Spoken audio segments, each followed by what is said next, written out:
Welcome to all. स्वागत आप सभी का आरएस सर यूट्यूब चैनल पे। और हम आ चुके एक जबरदस्त बेहतरीन मोस्ट इंपॉर्टेंट वीडियो पे।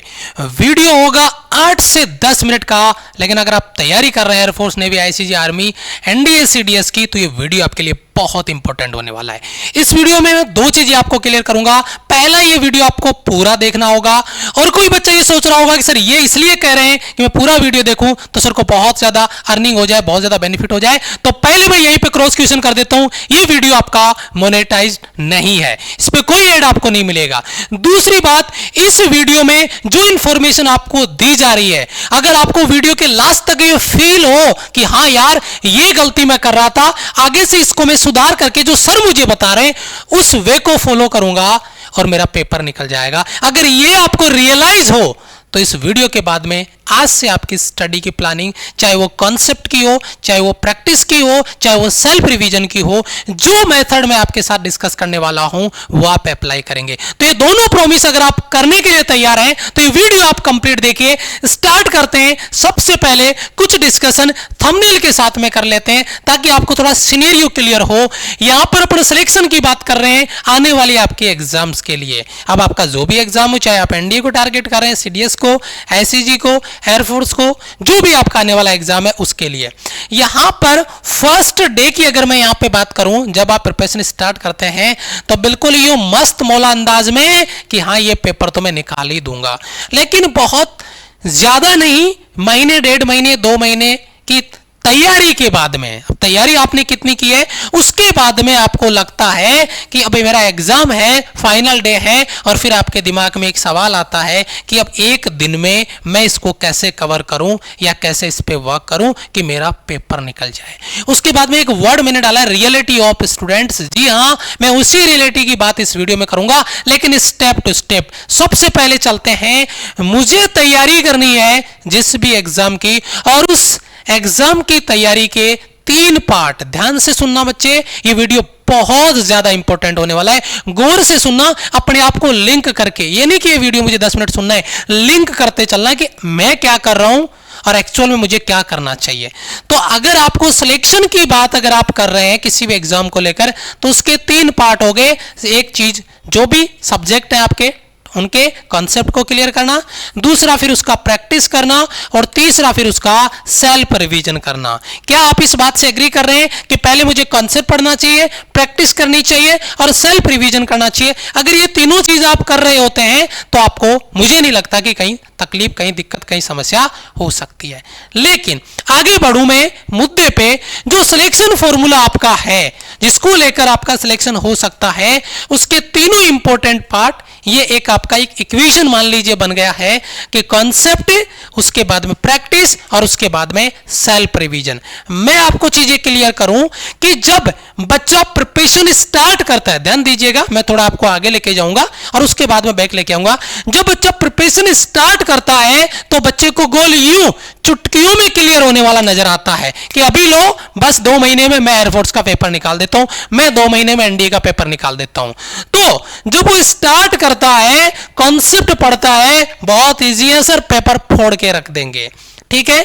लेकिन जैसे ही वो प्रैक्टिस के कॉन्सेप्ट के बाद में प्रैक्टिस पे जाता है, थोड़ा सा उसके लिए लेवल हार्ड हो जाता है, क्योंकि बहुत सारे बच्चे प्रैक्टिस वाले सेशन को स्किप कर जाते हैं क्योंकि उनको लगता है कि वो कॉन्सेप्ट पढ़ के पेपर निकाल लेंगे। उसके बाद में बहुत सारे बच्चे उनमें से और निकल जाते हैं क्योंकि जो सेल्फ रिवीजन नाम का जो पॉइंट है वहां तक तो बहुत सारे बच्चे पहुंच ही नहीं पाते। मैं आपको बताता हूं, एक बार इस पिक्चर को देखिए, बाकी बातें बाद में करते हैं।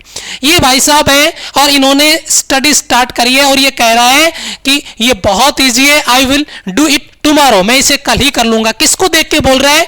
ये देख के बोल रहा है इस टास्क को, इस काम को। जैसे फिजिक्स आपको कंप्लीट करनी है, आप बुक उठाते हैं और देखते हैं अरे यार क्या है, अभी कल इसको खत्म कर देंगे। लेकिन ये इनिशियल डे की बातें हैं, जब आप स्टार्ट करने का सोच रहे हैं तब, जब प्लानिंग बना रहे हैं तब। लेकिन जो फाइनल डे की बात होती है तो भैया जी जो लेट के मोबाइल चला रहे थे, टाइम पास अपना कर रहे थे, आज भैया जी के तोते उड़े हैं, सिर पे बाल खड़े हो गए, ऐसे जैसे करंट लगाओ, और हालत यह है कि जो टास्क है वो इससे कई गुना बड़ा हो गया है। और अब ये उस स्थिति में आता है कॉल करके पूछना कि सर वो कौन से 5 टॉपिक है जिनको पढ़ दूं कि मैं पेपर निकाल दूं। ये वाली स्थिति इस बच्चे की फाइनल डे पे हो जाती है। लेकिन इस स्थिति से, ये स्थिति होती कितने बच्चों की है? मोस्ट स्टूडेंट की स्थिति होती है। क्यों? क्योंकि मोस्ट स्टूडेंट जो है वो कॉन्सेप्ट तो पढ़ रहे हैं, लेकिन कॉन्सेप्ट के साथ में जो प्रैक्टिस वाला सेशन है उसको स्किप कर रहे हैं।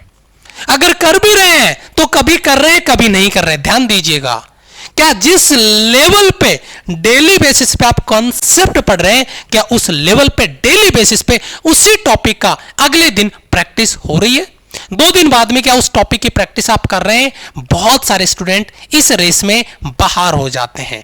अच्छा, थोड़ा सा आगे बढ़ता हूं। फिर अगला रेस आता है और वो होता है सेल्फ रिवीजन, जिसमें बच्चों के बहुत सारे एक्सक्यूज होते हैं। सर टाइम नहीं मिल रहा, सर टाइम मैनेजमेंट नहीं हो रहा, सर 7-8 घंटे पढ़ने के बाद सेल्फ रिवीजन मेरा नहीं हो पा रहा है, मैं सेल्फ रिवीजन कैसे करूं, खुद से प्रैक्टिस कैसे करूं, सर मेरा सारा टाइम तो नोट्स लिखने में चला जाता है। तो बहुत सारे बच्चे यहीं तक, कुछ बच्चे यहां तक, और यहां तो बहुत ही कम रेयर केस वाले बच्चे यहां तक पहुंचते हैं, क्योंकि उनके लिए तो ये लेवल बहुत हार्ड हो जाता है। लेकिन जो सिलेक्शन फॉर्मूला था उसमें ये तीनों चीज बहुत ज्यादा जरूरी थी।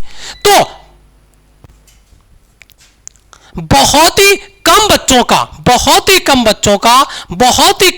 का यहां तक पहुंचना हो पाता है, और बहुत ही कम बच्चे यहां तक पहुंच पाते हैं। अब मुद्दा क्या हुआ? सिलेक्शन चाहिए तो तीनों स्टेप चाहिए। अब मैं आपको 1 बाय 1 स्टेप टू स्टेप लेके चलता हूं, एक एग्जाम्पल के साथ में। मैं एक एग्जाम्पल लेके आया हूं। अगर बात आवाज तक, मतलब जो मेरी आवाज है, बात है, वो आपके दिल तक पहुंचे तो जरूर रिस्पॉन्ड करना कमेंट बॉक्स में कि सर आज से मैं ये चीज इंप्लीमेंट करने वाला हूं। एग्जाम्पल देता हूं। मैंने, मान लीजिए, आपको ग्रेविटेशन पढ़ाया, और ग्रेविटेशन के कॉन्सेप्ट मैंने 5 दिन में आपको कंप्लीट करवाए। 5 दिन में आपको ग्रेविटेशन के कॉन्सेप्ट कंप्लीट करवाए। मैक्सिमम बच्चों ने ग्रेविटेशन के कॉन्सेप्ट कंप्लीट कर लिए। उसके बाद में अगले 3 से 4 दिन के लिए, 3 से 4 दिन में उसकी प्रैक्टिस कराऊंगा टॉपिक वाइज। तो क्या वो टॉपिक वाइज आप कंप्लीट करेंगे? और मेरे साथ कॉन्सेप्ट पढ़ा, मेरे साथ आपने टॉपिक वाइज प्रैक्टिस करी, लेकिन अब जो आपका सेल्फ रिवीजन वाला पार्ट है वो आपको अगले 3 दिन तक लगातार उसको एज ए मॉक टेस्ट आपको अप्लाई करना है। लेकिन कितने बच्चे उसको अप्लाई कर रहे हैं? अपने दिल पे हाथ रख के अपने दिल की सुनो कि सबसे पहले मेरे साथ 5 दिन कॉन्सेप्ट पढ़ा, आगे आने वाले 3-4 दिन के लिए मैं आपको ग्रेविटेशन की प्रैक्टिस कराऊंगा टॉपिक वाइज, और उसके बाद में आप सेल्फ रिवीजन में कॉन्सेप्ट का रिवीजन और सेल्फ रिवीजन में मॉक टेस्ट, यानी जो क्वेश्चन आपने प्रैक्टिस मेरे साथ किए वो खुद से कितने प्रैक्टिस किए, क्योंकि पेपर में वो आएगा जो आपके दिमाग में होगा। और अपने दिमाग में चीजों को परमानेंट करना है तो सेल्फ रिवीजन आपको करना पड़ेगा, और वो भी टाइम मैनेजमेंट के साथ में। ये मैंने एग्जांपल सेट किया है। बाकी सारे सब्जेक्ट में भी ऐसा ही हो सकता है, चाहे वो मैथ्स हो, चाहे वो इंग्लिश हो, चाहे जीके जीएस हो, चाहे और कोई आपका करंट अफेयर, जो भी क्लास आप लेना चाहें। अब यहां पे सर अगर हम प्रैक्टिस करें तो उस प्रैक्टिस को कैसे इंप्लीमेंट करें, उस प्रैक्टिस पे कैसे काम किया जाए कि रेगुलरिटी, एक रूटीन फॉलो हो। तो आपको पता है हमारी टीम की प्लानिंग क्या होती है?